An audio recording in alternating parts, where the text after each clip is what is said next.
Happy morning. Pretty sleepy. I had the weirdest dream I have to share with you guys.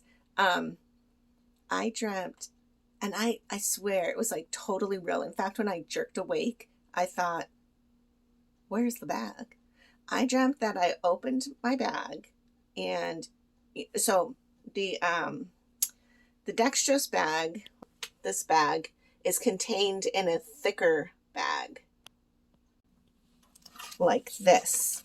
So you rip it open so that it stays sterile inside of the boxes, right? I dreamt that I opened that first bag and I was pulling out my dextrose bag and I hung it up on the little thing.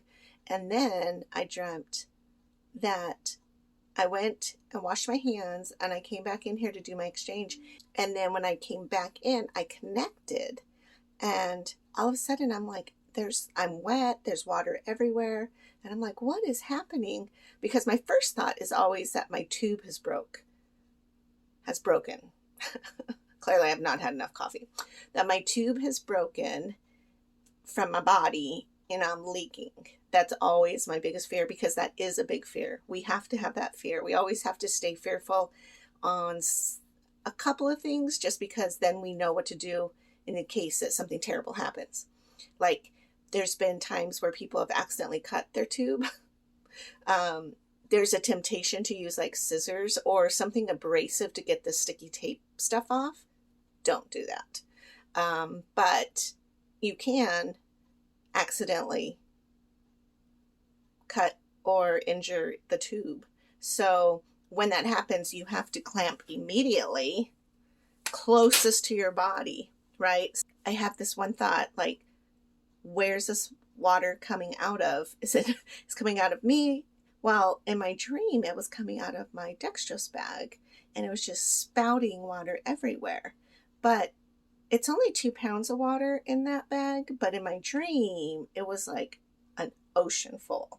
So my room is filling up with water. Like, it's so dumb. I don't even know why that happened. But that was just my dream I had to share with you guys, because maybe subconsciously I'm like, what would I do? I don't know. Okay, I also want to tell you something that happened the other day when I was trying to put in heparin. Now, heparin is what we put into our dextrose bag to help control fibrin. So let me flip this camera real quick. Okay, so there's where I inject the heparin into my bag. And of course the bag is laying down on my tray. Here is the heparin culprit. So what you have to do is you have to time yourself for 2 minutes, and you put a drop of Alcavis on here and on the tube thing that I showed you, which I did. And I'm just chilling and waiting, and then I looked over at the little heparin bottle and the Alcavis is gone. And I'm like, did I not do that? So I did it again, because I thought, well, maybe I did. There's a fly, sorry. Of course, I'm getting dive bombed by a fly in my video. Like, previous to this, it wasn't even existing. Anyways, so I decided I better go ahead and do it again, because maybe I did forget. And then I waited a few minutes, I looked down and it's gone again. And I'm like, what the heck is going on? So I decided to do it one more time, and I watched it, and it actually disappeared before my eyes. And I'm like, is the Holy Spirit here? Let me show you. So, okay, so here is where you set it on top of that little rubber part. Oh my gosh, you can totally tell I was eating a Cheeto. Maybe a couple Cheetos. Don't tell Beth. I did take a Tums though, my binder. Oh my gosh, I'm getting knocked out by my own videos. So I put it on there, and then I saw it disappear. And what I realized is there was just a split, probably paper thin cut, or not cut, but like the lid, the silver lid didn't attach all the way down to the rubber part. So actually the Alcavis was seeping through into the bottle. Yeah. So I did not use this one. I decided I just opened a new bottle because now Alcavis has interfered. I would say it would be a cross-contamination, even though it doesn't really seem like cross-contamination because you're actually using a disinfectant. But to mix that with the heparin, I don't think that should go in my body. So I definitely did not use that bottle, and I kept it around for a couple of days just so I could shoot this video to show you what could possibly happen. Maybe it doesn't matter, but I don't know. I don't think you should have the Alcavis in your peritoneum. Maybe not. So I just went ahead and opened a new bottle, and then everything was fine from that point. So again, when you're on PD dialysis, a lot of your training covers so many things, but you also have to stay very logical because and calm, because there's so much that you can do on your own before calling in to the nurse. But always call in if you need to, or if you're worried, or if you're scared. There's no shame in that. But they're going to ask you point blank questions about what is actually going on and what you did to remedy it. So you want to be able to say, I did this step, I'm doing this step right now, or whatever the case may be, so that they're able to really fully be able to help you in case anything is going really wrong. So yeah, so that was my adventure, my weird dream, and then also my dang Alcavis heparin situation. I don't know what's going on lately, but yeah. I should be having a delivery here pretty soon because my supplies are getting lower, and so that'll be great. I actually did go and see Beth yesterday, and I got a new connector. Bloop. This is actually one from like the first time I got it switched. I just kind of kept it because I thought it was kind of cool. I know it's kind of weird though, because so what happens is the tube sticking out of your body gets connected to this. Obviously, I wear a lot of black clothes because that's why that's tinted a little bit black. When you first get them on, they're like nice and new and bright and whitish. But mine always turn black because, again, my wardrobe is mostly black clothes, even though you can't tell today. But that connects to your tube that comes out of your body. So that's what happened yesterday. I got a new one.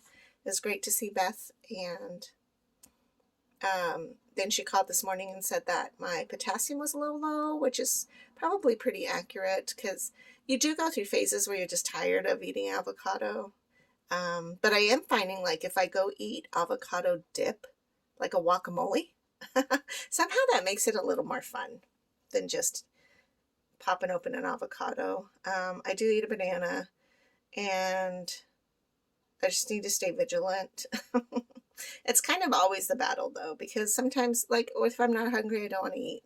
So I just have to keep up my potassium. So other than that, my dialysis is working really good and my lab results are really good. So things are looking pretty great. All right, I will talk to you guys later. Thank you for watching. Thank you for supporting. Bye. So when I saw Beth too, I mentioned to her that the area where my tape holds my tubing down gets a little bit chapped and a little bit sore, and it gets itchy. I've noticed in this winter time that it's pretty sensitive. So she gave me skin prep. It's like a little, like you open it and there's like liquid, like a little pad in there of skin prep. I'm still kind of getting used to how to apply it because I guess you don't want to apply it where the tape won't be, so you kind of have to figure out where you're putting your tape. And I didn't ask her if it would stain my clothes, so probably not, but I don't know. But that's really cool that she had this for me, and so I got a whole box of it so that every time I do my port clean, then I will always have something like this so that I'm able to put this on. Once in a great while, I'll put like I again use Mary Kay for my face for mostly my skincare, but they also sell like a hands care system thing. I don't know, like oh, I can't even remember the name of it. But anyways, it's like you can like scrub your hands and it makes it really soft. And then there's a lotion and there's actually an ointment for when people might have like hangnails, or your skin can crack in the winter, and especially because we use Alcavis all the time, which is a disinfectant, and it really dries out your skin in the beginning. Like my hand was raw. I would use that and it would really help heal, and it has no anything to it. It doesn't even have a scent, so I would just barely get any on my finger and just tap it around where it was super super itchy around my tape and tubing, and that really helped too. And I wouldn't even do it every day. It was like maybe once a week, maybe twice at the most, because you don't want to put lotions or perfumes or anything where the tape is, because your tape's just going to come off, and then your tube's going to be dangling. God, you don't want that. And you don't want any of that to bring in any type of bacteria or infection to your port. That's the most important part, actually. So I'm not saying I'm not recommending it, but I am saying that I have done that because it can get really annoying and itchy. So I am thankful for Beth and thankful that she gave me some skin prep. So, all right, you guys have a good day, and I will talk to you later. Bye.